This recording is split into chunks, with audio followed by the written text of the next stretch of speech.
को पिंपल्स वगैरह का निकल आना, कहीं आपने जब इंटरव्यू देने जाना हो या आपने कोई फंक्शन में जाना हो तो आपको अचानक से कोई पिंपल्स वगैरह या कोई ब्लैक हेड्स वगैरह निकल आए, तो आपके लिए बहुत मसला बन सकता है और आपका जो है कॉन्फिडेंस लेवल खत्म हो जाता है। तो आइए आज हम इनके बारे में बात करते हैं कि कैसे निकलते हैं और इसको कंट्रोल कैसे किया जा सकता है।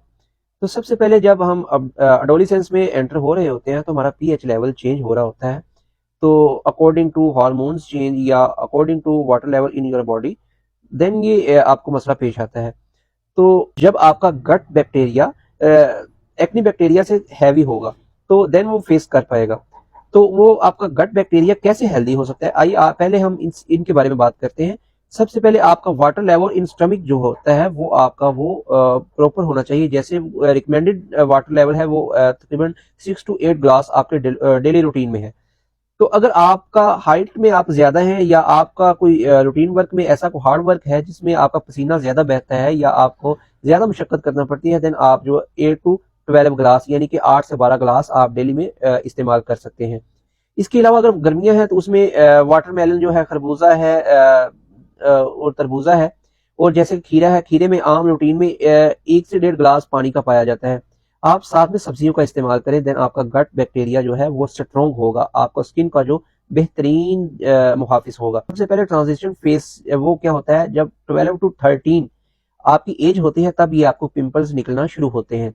उसके अलावा जब 13 से 19 की एज में आप जाते हैं, यानी कि इस दौरान भी आपको 15 to 16 एज में आपको बहुत ज्यादा कसरत से निकलते हैं, क्योंकि इसकी वजह ये होती है कि आपका स्ट्रेस लेवल इंक्रीज हो रहा होता है। कुछ आपका स्टडी का बर्डन होता है या कोई आपका फ्यूचर बर्डन होता है कि फ्यूचर में क्या होना है। कभी किसी का वो गेमिंग वगैरह जो आप पबजी जैसे कि सोशल मीडिया का आजकल दौर है, तो वो तब भी आपका स्ट्रेस लेवल ज्यादा हो सकता है।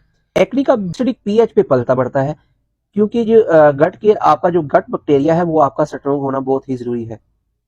कुछ बच्चे स्कूल में जाते वक्त पानी का बहुत कम इस्तेमाल करते हैं। वो चाहते हैं कि वॉशरूम्स गंदे होते हैं स्कूल के, हम इस्तेमाल नहीं करना चाहते, हम घर से पेशाब करके जाएं और घर आके ही करेंगे। इस वजह से भी ये स्किन की प्रॉब्लम्स काफी ज्यादा आती हैं। कोशिश किया करें कि अपनी बॉडी को न्यूट्रलाइज रखें, यानी कि सैर, पानी का ज्यादा इस्तेमाल, सब्जियों का ज्यादा इस्तेमाल, अपनी गजा का यानी कि फास्ट फूड जो रिच फास्ट फूड है या ऑयली फास्ट फूड है, तो इनसे परहेज करें। इसके अलावा आप बच्चों को सुबह फास्टिंग में बनाना का इस्तेमाल करवाएं। जैसे कि कुछ लोग होते हैं सुबह बच्चों को एप्पल देते हैं, सेब देके ऊपर से दूध पिला देते हैं। आप अगर उसकी जगह, एप्पल की जगह उनको बनाना देंगे तो ये बायोटिक की जगह पे इस्तेमाल होगा, यानी कि बायोटिक का काम करेगा। ये बहुत ही मुफीद बच्चों के लिए है, जो कि स्किन के लिए बहुत ही स्ट्रॉन्ग जो गट बैक्टीरिया के लिए बहुत ही मुफीद साबित होता है। और सर्दियों में भी कुछ हमारी नेग्लिजेंसी की वजह से पिंपल्स निकल आते हैं। जैसा कि हम सुबह उठ के फेस वॉश के साथ फेस वॉश करते हैं, तो ये हरगिज नहीं करना चाहिए, क्योंकि सर्दी में ये फेस वॉश का या साबुन का इस्तेमाल कोई मुनासिब नहीं होता। तो कोशिश किया करें सिंपल पानी के साथ आप फेस वॉश किया करें। इसके अलावा अगर आप काम करते हैं, अगर वैसे तो कुछ लोग होते हैं वो फेस वॉश ही नहीं करते सर्दियों में, तो आपको ये सर्दियों में 5 से 6 मरतबा फेस वॉश करना बहुत ही जरूरी है स्किन के लिए, अगर आप स्किन सेफ चाहते हैं। हम बात करते हैं लेमन की। जो लीमू लोग फेस पे अप्लाई करते हैं, ये लेमन हरगिज डायरेक्ट अप्लाई नहीं करना चाहिए। अगर आप अप्लाई करना चाहते हैं तो आप टोनर की शक्ल में यूज कर सकते हैं, लेकिन वो भी ड्राई स्किन वाले हरगिज नहीं इस्तेमाल कर सकते। अगर कोई किसी ने कह दिया है कि ये तू ला के चेक कर, ठीक हो जाएगा, देन ये आप इसको टेस्ट करने के लिए आप अपनी जो बैक साइड पे पिंपल्स काफी निकल आते हैं, तो आप कमर पे टेस्ट कर सकते हैं या कहीं बाजू पे निकला हुआ है तो उधर टेस्ट कर लें। अगर आपको सूट करेगा देन आप जो है ना फेस पे डायरेक्ट अप्लाई कर सकते हैं, लेकिन डायरेक्ट फिर भी मुनासिब नहीं है।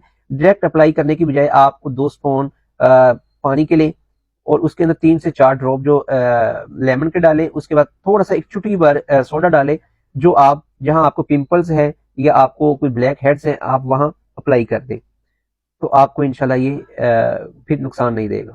ये जो टोनर होता है वो आपकी स्किन को न्यूट्रलाइज करता है। सर्दियों में आप साइलिक एसिड बिल्कुल यूज नहीं कर सकते। सर्दियों में आप zinc plus caffeine plus black acid इस्तेमाल कर सकते हैं, जो कि आपको कोई नुकसान नहीं देगा।